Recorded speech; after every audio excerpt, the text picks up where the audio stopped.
There once was a battle among the grounds. 'Twas a great battle, and the sword clanged loud. Yeah, it was a great war, but it wouldn't last. Two young princes, they were found in the grass.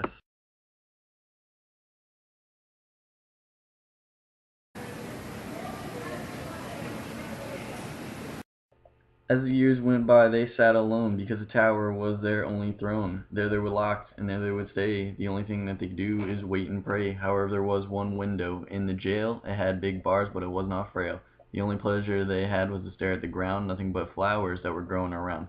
Then one day something caught their eye. A beautiful woman fell from the sky. Her name was Emily. She was the Duke's sister, offered limits to men, and especially prisoners.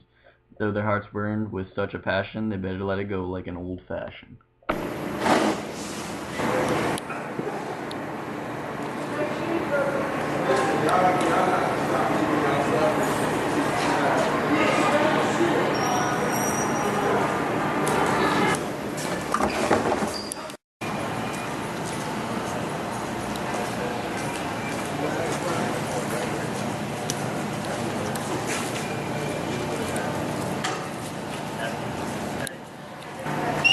Oh my god, dude, she was so beautiful. She was like the girl of my dreams. Like, seriously, bro.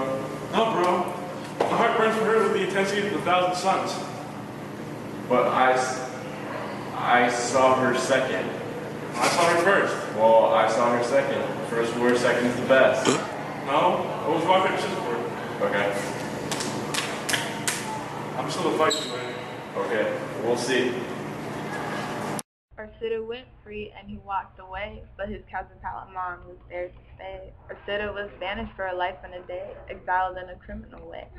When he got home, he couldn't eat, he couldn't cry, and he couldn't sleep. He got so thin he looked like a bum. As a matter of fact, he could be mistaken as one. And so he snuck into Emily's town, and every day he got to follow her around.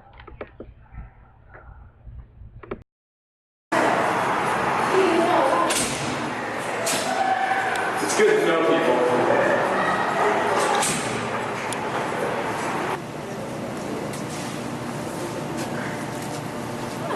Years later, Palamon's time was done. He looked for her like the rising sun. However, he found her seat out in the woods, and he was carrying armor, and it was no good. They began to fight all over love, praying that God would grant it from above. Next thing you know, the Duke steps in with minimal strength. He gives her sword his fling. He tells them, "Get away and run. You can't have Emily. This is done." The princes began to plead their case. The Duke listened and began to pace. He said, "A time, and here and a day from now, in an intense battle in front of a crowd with 100 knights and lots of swords, the winner shall get a reward." After this was heard, the sun would set. The Duke prepared the stadium, and the princes for death. Boom! Boom, boom! Boom, boom! Boom, boom, boom! No more bullets! No fight to the death!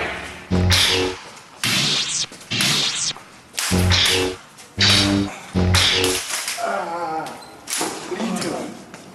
Sir, we're fighting to the death for the love of Emily.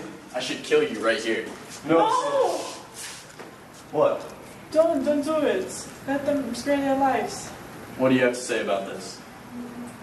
We shall fight to the death to still win the love of Emily. Alright, a year from today, assemble 100 knights, and you guys will fight until one is captured or killed, and that one will win the love of Emily. How do we win this one? Okay, yeah. Just like you ran out of bullets. Yeah, you ran out first. Soon a year. Let's go.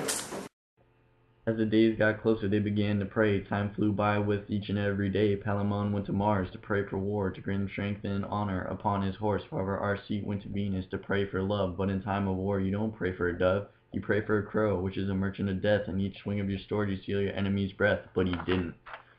Next thing you know, he prayed to a girl. Just rapping about it makes me want to hurl. We all know they can't drive and they can't fight. Next thing you know, you're a dead knight. And that's what happened. He achieved love, but Mars likes to cheat, and he gave him a big thud.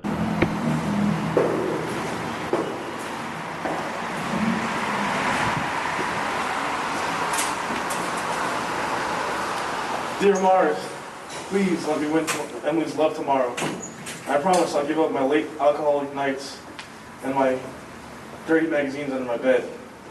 Please, let me win Emily's love.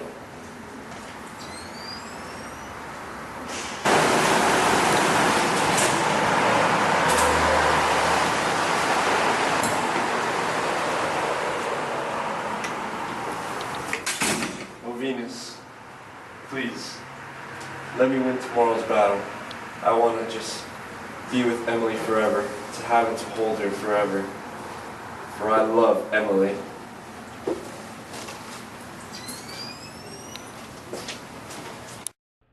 Arcite won the battle, but he lost the war, and with the pull of his reins he was thrown from his horse. Emily's eyes, they were dark as night. She stood there watching with so much fright. As Arcite hit the ground, the crowd stood still. Emily and Palamon looked so damn ill. Next thing you know, they were in a room. They knew his fate, and he was doomed. He grabbed her by the hand, and he said goodbye, looked at Palamon as the luckiest guy. He closed his eyes, and he faded away, and the knight's tale ended on this very day. Palamon, give me a second with Emily, please. Emily, I loved you ever since I lived, but now I'm departing into the other world. I shall let you wed Palamon. Please forgive me. Palamon, you're a good man. You shall wed Emily.